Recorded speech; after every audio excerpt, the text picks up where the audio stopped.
Hello everybody, welcome to our YouTube channel. I'm Amar and you are watching Amar Sir's English classes. Students, you all are heartily welcome to our YouTube channel. आज के इस अंक में हम पढ़ने वाले हैं मॉडल ऑक्सिलरीज के बारे में। मॉडल ऑक्सिलरीज ग्रामर का एक इम्पॉर्टेंट टॉपिक है, तो चलिए बिना देरी के शुरू करते हैं।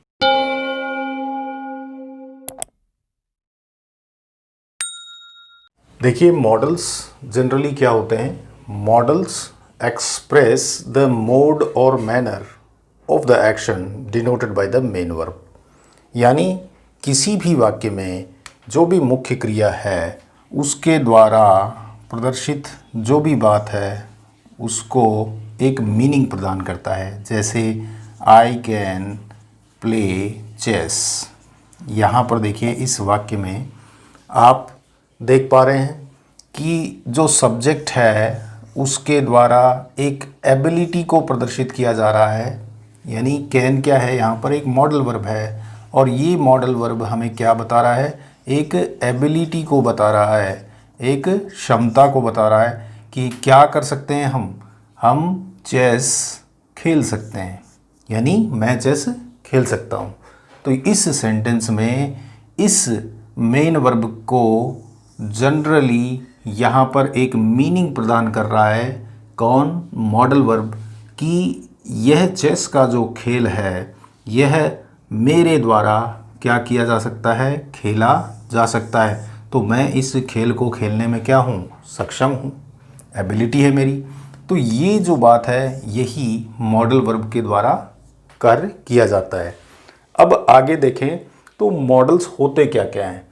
मॉडल्स इंग्लिश ग्रामर में जैसे can, could, may, might, will, would, shall, should, must, ought to, need to, dare आदि, ये सब क्या होते हैं, मॉडल्स होते हैं। अब इनकी विशेषताएं क्या होती हैं, तो विशेषताओं पर यदि हम ध्यान दें तो देखिए वाइड वैरायटी ऑफ मीनिंग्स। सबसे बड़ी बात क्या है कि हर मॉडल का अपना अपना एक अर्थ है जो उस वाक्य को ये प्रदान करता है, यानी मेन वर्ब को ये एक मीनिंग प्रदान करता है।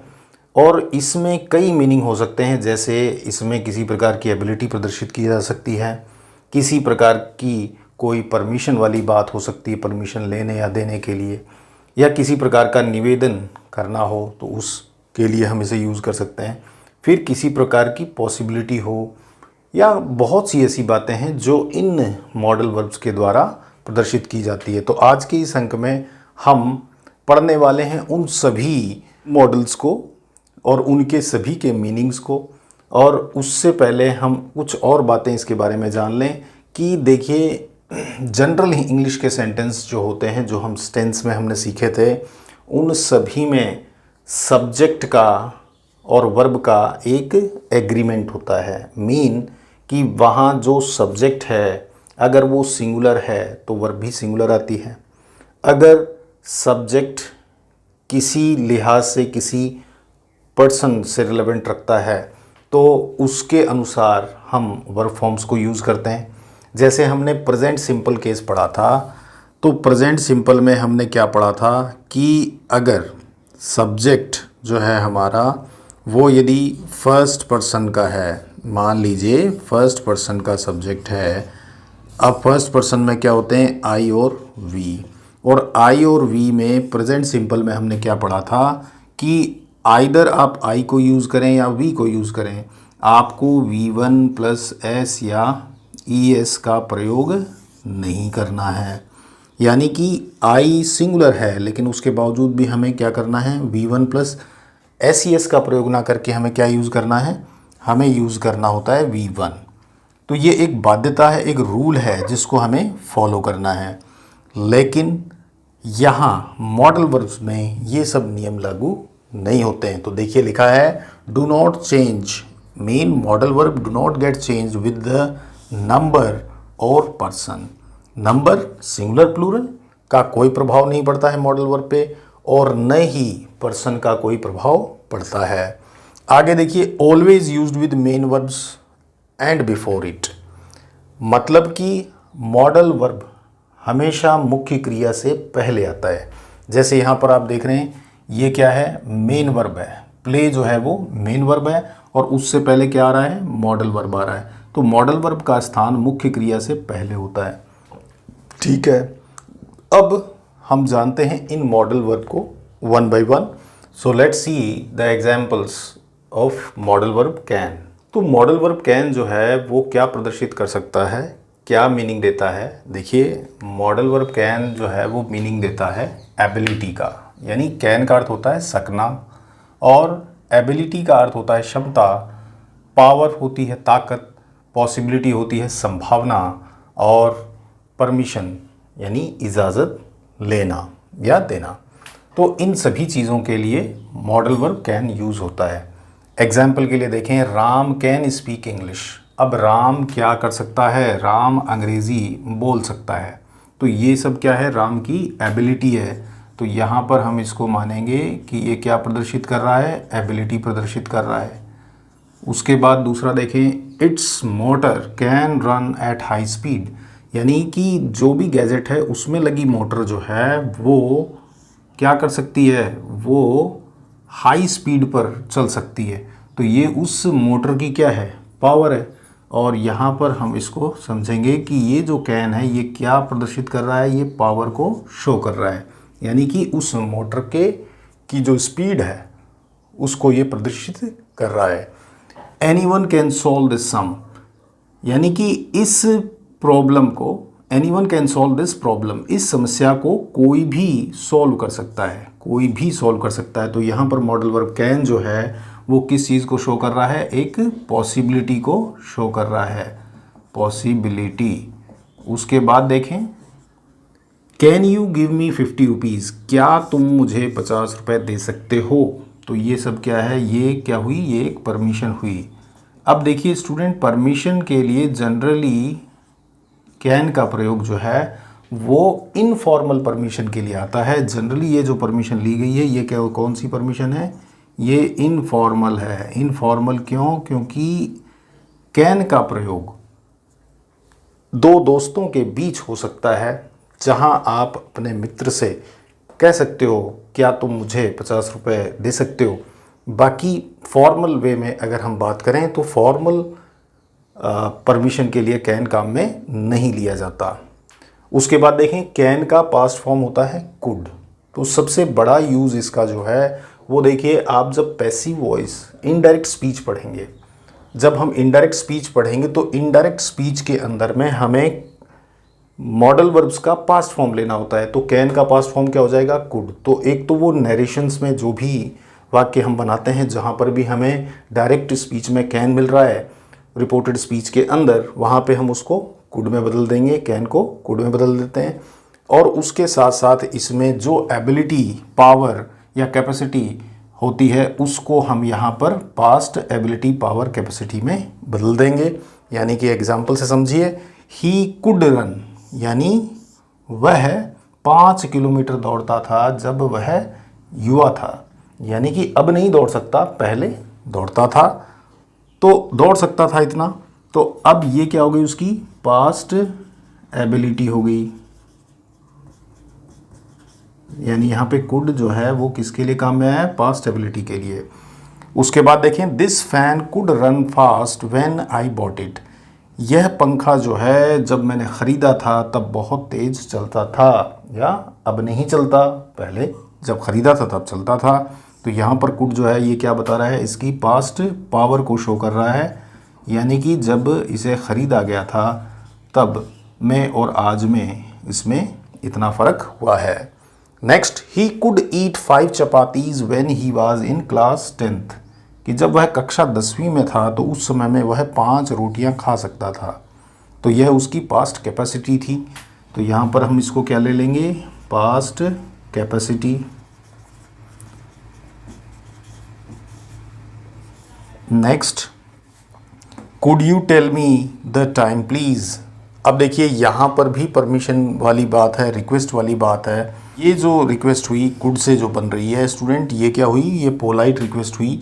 तो इसको हम पोलाइट रिक्वेस्ट,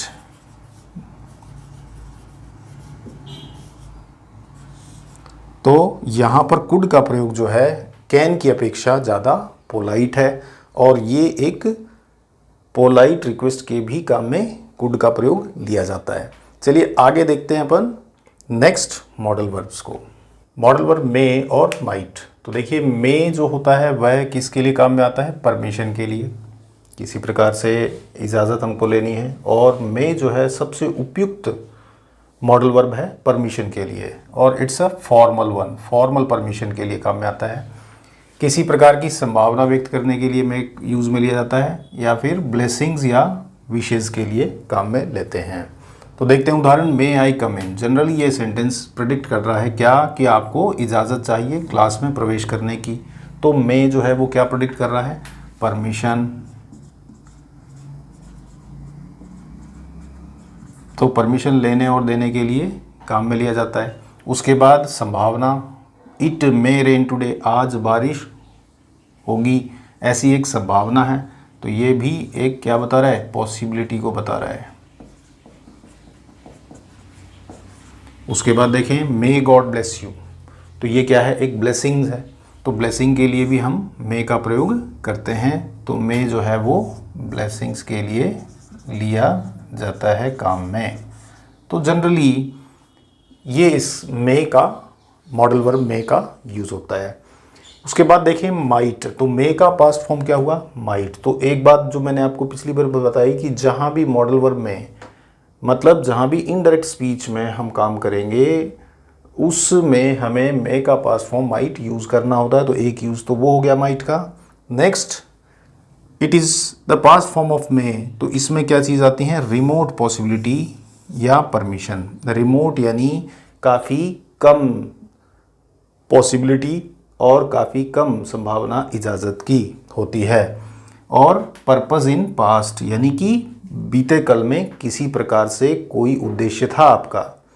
ठीक है। तो जैसे पहला अपन देखें, इट माइट रेन टुडे। तो देखिए माइट यहाँ पर जो आ रहा है ये किस चीज़ को प्रदर्शित कर रहा है? ये रिमोट पॉसिबिलिटी को प्रदर्शित करता है। रिमोट पॉसिबिलिटी कैसे है कि देखिए माइट से तात्पर्य क्या हुआ कि बारिश होने की संभावना लगभग न के बराबर है। ठीक है। यहाँ बारिश होने की संभावना जो है वो लगभग 50-50 है, लेकिन यहाँ बारिश होने की संभावना न के बराबर है। रिमोट पॉसिबिलिटी बन गया। इसके बाद देखें, the teacher said that the boys might play. ठीक है। तो ये भी क्या हुआ? एक रिमोट परमिशन हुई, यानी कि it's a permission which we can treat as remote permission. ठीक है। यानी परमिशन के लिए ये भी काम में लिया जा सकता है, लेकिन यहाँ उस परमिशन का औचित्य जो है वो बहुत कम है, यानी कि उसकी ग्रांट वाली जो बात है वो कम है। जैसे the teacher said the boys might play A match, खेल सकते हैं, शायद खेल सकते हैं। तो माइट यहाँ पर क्या कर रहा है? रिमोट परमिशन को शो करता है। इसके बाद नेक्स्ट देखें, he worked hard so that he might pass. उसने मेहनत की ताकि वह पास हो सके। तो बीते कल में उसने मेहनत की थी और उसका उद्देश्य क्या था? तो यहाँ पर ये क्या है? Purpose in past is purpose in past. तो पास्ट में उसका पर्पस क्या था मेहनत करने का? कि वह पास हो सकेगा। तो उसके पास होने की संभावना को लेते हुए उसने वह मेहनत की थी कि उसके दम पर वह पास हो जाएगा। चलिए आगे देखते हैं अगले मॉडल वर्ब्स। विल और वुड। विल का प्रयोग फ्यूचर को प्रदर्शित करने के लिए होता है, जैसा कि हमने टेंस में पढ़ा। सेकेंड पर्सन, थर्ड पर्सन के साथ हम विल का प्रयोग करते हैं, किसको शो करने के लिए? फ्यूचर को शो करने के लिए। फिर इसका प्रयोग थ्रेट के लिए, मॉडल वर्ब जो है थ्रेट, डिटर्मिनेशन, प्रॉमिस आदि को भी प्रदर्शित करता है। उदाहरण के लिए देखें, रवि कौन सा पर्सन है? थर्ड पर्सन है। रवि के साथ क्या आ गया? विल। विल आया तो ये क्या दिखाएगा? फ्यूचर को। It is generally showing future. अब नेक्स्ट सेंटेंस में देखें, I will teach him a lesson. देखिए स्टूडेंट्स, यहाँ पे फर्स्ट पर्सन आ रहा है। फर्स्ट पर्सन के साथ जनरली हमने क्या पढ़ा? शैल आना चाहिए, लेकिन यहाँ पे क्या आया? विल आया। तो विल आने से, इस मॉडल वर्ब के लग जाने से यहाँ पर इस बात का अर्थ क्या हुआ? I will teach him a lesson. तो मैं उसे सबक सिखाऊंगा। तो तो ये क्या है, एक तरीके से इट्स अ थ्रेट, ये एक धमकी हुई। तो यहाँ पर जब विल का प्रयोग फर्स्ट पर्सन के साथ हो, ठीक है, तो वो थ्रेट को प्रदर्शित करता है। वी विल फाइट इनजस्टिस, तो ये भी देखिए फर्स्ट पर्सन है और इसके साथ विल आया, तो विल यहाँ पे मॉडल वर्ब का रोल प्ले कर रहा है। और यहाँ पे कि हम अन्याय के खिलाफ लड़ेंगे, तो ये जो चीज़ है ये क्या प्रदर्शित कर रही है, डिटर्मिनेशन। ठीक है, डिटर्मिनेशन, दृढ़ संकल्प है इस बात के लिए कि अन्याय के खिलाफ हम लड़ेंगे। फिर आई विल हेल्प यू, मैं तुम्हारी मदद करूंगा, इसमें भी देखिए फर्स्ट पर्सन के साथ विल आया, यानी कि ये क्या है, मॉडल वर्ब है। और इसमें ये क्या प्रदर्शित कर रहा है, ये किसी वचन को प्रदर्शित कर रहा है। ठीक है, तो इसमें जनरली क्या नोट करना है अपने को कि जैसे विल फर्स्ट पर्सन के साथ आता है तो वो मॉडल वर्ब के रूप में रोल प्ले करता है। यदि वह थर्ड पर्सन के ही साथ है तो वो क्या प्रदर्शित करता है, फ्यूचर। और नॉर्मली विल को हम फर्स्ट पर्सन के साथ जब लें तो वो आइदर थ्रेट, डिटर्मिनेशन या प्रॉमिस को प्रदर्शित करता है। अब देखिए वुड, वुड का अर्थ क्या हुआ, वुड जो है वो विल का पास्ट फॉर्म है। तो सबसे पहली बात तो यही कि जब फ्यूचर सेंटेंस रिपोर्टेड स्पीच में जब हम उनको इनडायरेक्ट बनाते हैं, यानी कि उनका जब नरेशन में जब हम इनको यूज़ करते हैं तो एक यूज़ तो वो है ही है, उसके अलावा यहाँ पर देखिए पास्ट हैबिट को प्रदर्शित करता है। अब आप कह रहे हो, सोच रहे होंगे कि पास्ट हैबिट के लिए तो यूज़ टू आता है, all the way use to भी हम ले सकते हैं और वुड भी ले सकते हैं। देखिए इसमें क्या क्या प्रदर्शित हो रहा है, past habit, offer, unreal conditions.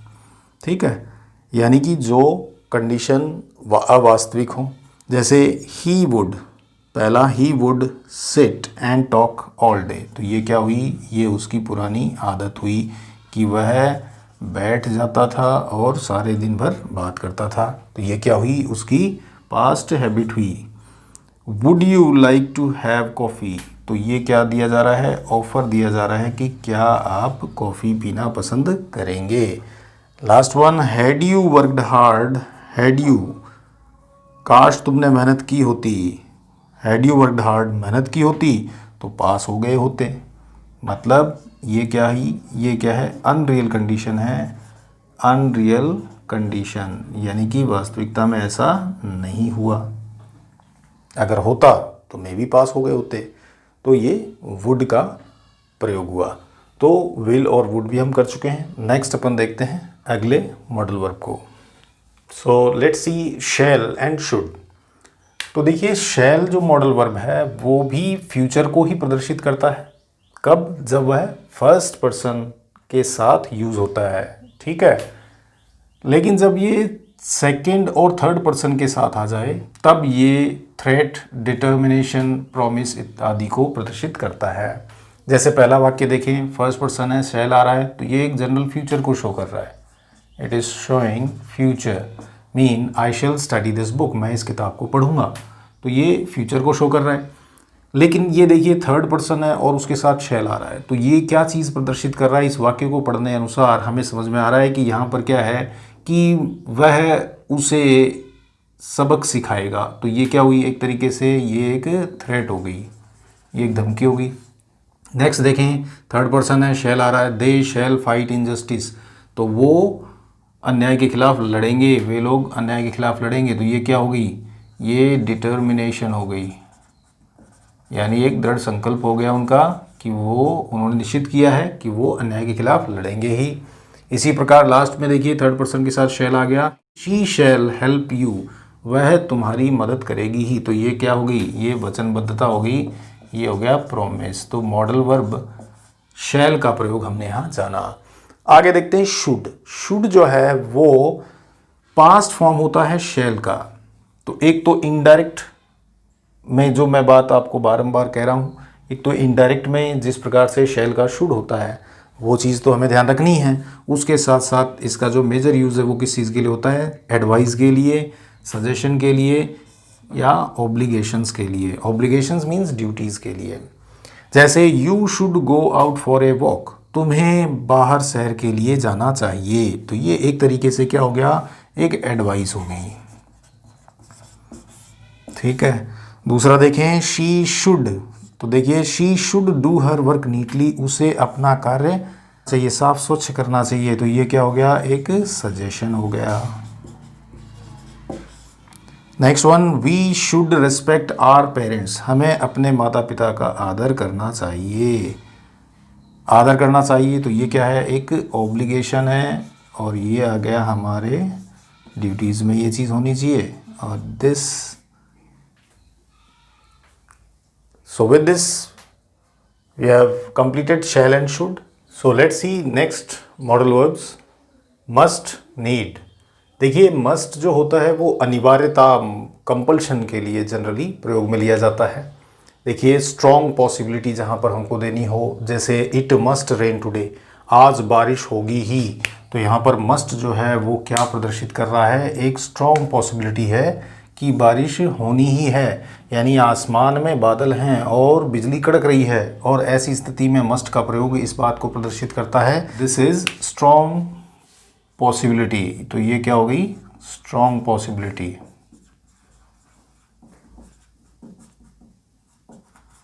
Next, we must help the needy people, हमें ज़रूरतमंद लोगों की क्या करनी चाहिए, मदद करनी चाहिए। तो ये क्या हो गया, it's a strong obligation.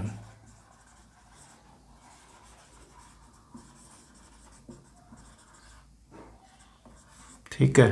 Next, prohibition हो, किसी बात का कंपल्शन हो। अब देखिए यहाँ पर निषेध कार्यों के लिए, जैसे यहाँ पे देखिए मस्ट नॉट आ रहा है कि you must not peep in to others house, मतलब हमें दूसरों के मामलों में नहीं पढ़ना चाहिए, हमें दूसरों के घर में नहीं झांकना चाहिए। तो ये क्या हो गया, प्रोहिबिशन। तो सबसे बड़ा डिफरेंस जो शुड में और मस्ट में क्या है, शुड में फिर भी एक सुझाव सलाह वाली बात होती है, लेकिन मस्ट में एक तरीके से कंपल्शन होती है, अनिवार्यता होती है। ठीक है। Next modal verb is need. Need जो है जनरली नेगेटिव और इंटरोगेटिव सेंटेंसेस में प्रयोग में लिया जाता है, और इसके यूज़ होते हैं आवश्यकता के लिए और प्रतिबद्धता के लिए, कंपल्शन के लिए इसको हम यूज़ में लेते हैं। जैसे you need not worry about that, तुम्हें उस बारे में चिंता करने की आवश्यकता नहीं है। तो ये क्या प्रदर्शित कर रहा है, नेसेसिटी। ठीक है। Next, Ravi need not go to market now, Ravi को अभी बाजार जाने की आवश्यकता नहीं है। ये क्या शो कर रहा है, कंपल्शन। चलिए यहाँ हमने मस्ट और नीड को भी कंप्लीट कर लिया है। So these are the next models. जैसे ought to. Now ought to का यूज़ कहाँ होता है, एक तो सबसे बड़ी बात क्या है कि जहाँ शुड को हम एडजस्ट न कर पाएँ, वाक्य में ऑलरेडी ब्लैंक स्पेस के तुरंत बाद में कोई प्रीपोजिशन आ गया, जैसे टू आ गया, मीनिंग वही शुड वाला कन्वे करता हो, तो वहाँ पे ऑथ टू हम यूज़ कर सकते हैं, पहली बात। दूसरा, मॉरल ड्यूटीज़ में हम इसको यूज़ में लेते हैं, रिकमेंडेशंस के लिए, किसी प्रकार से कोई किसी बात के पक्ष में हम कोई बात कहते हैं कि ऐसा होना चाहिए, तो उन बातों के लिए हम इसे यूज़ करते हैं। तो पहला देखिए, we ought to respect our elders. देखिए इस वाक्य को यदि हम ऑथ टू को रिप्लेस कर दें तो यहाँ पर हम शुड भी लगाएं तो गलत नहीं है, लेकिन यदि ऑलरेडी टू आपको ब्लैंक स्पेस में दिया गया हो तो वहाँ पर आपको शुड का रिप्लेसमेंट ऑथ टू यूज़ करना होगा। तो ये यहाँ पे क्या शो कर रहा है, moral duty. It is showing moral duty. Next, you ought to work hard to pass, यानी पास होने के लिए तुम्हें मेहनत करनी चाहिए। ये क्या हो गई, रिकमेंडेशन।